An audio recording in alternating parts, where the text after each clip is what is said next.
You feel it, don't you? That unbearable tension, like chains tightening around your mind every time someone tells you you're free while handing you a rulebook bigger than your ambitions. It's the same chains nation states wrap around their own sovereignty, pretending that control means power, when deep down it's just a cage disguised as a fortress.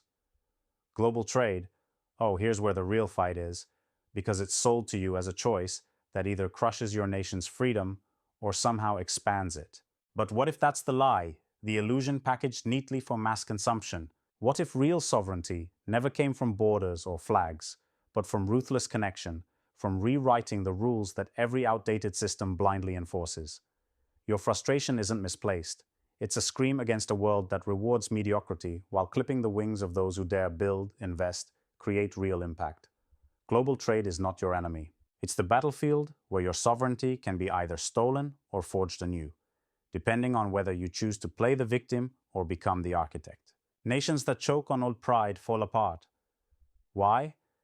Because they cling to an illusion of sovereignty that demands isolation, protectionism, and fear of the outsider. But here's the brutal truth.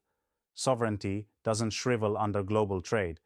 It demands transformation. It demands you dismantle the systems that treat sovereign states like selfish tribes fighting over scraps, and instead build networks of fierce, unstoppable collaboration.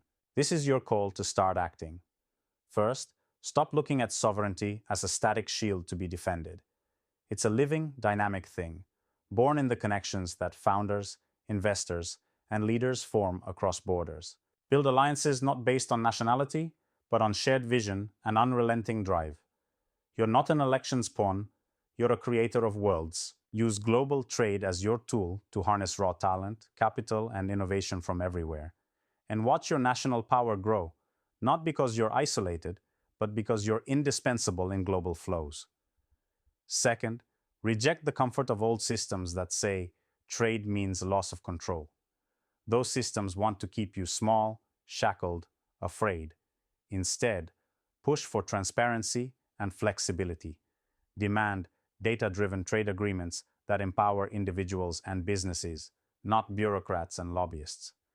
Use technology to break down walls, not just between nations, but between people and opportunity. Your sovereignty expands the moment you command the networks that define trade, when you see every border as just a node in your growing influence, not a blockade. Third, obliterate the idea that sovereignty is tied to tradition or identity. True freedom means transcending those inherited limitations, rewriting who you are as a nation and leader. Embrace diversity as your greatest asset. Different ideas, cultures, skills flowing freely fast-track innovation and resilience. Trade is more than goods. It's a constant exchange of ideas and breakthroughs.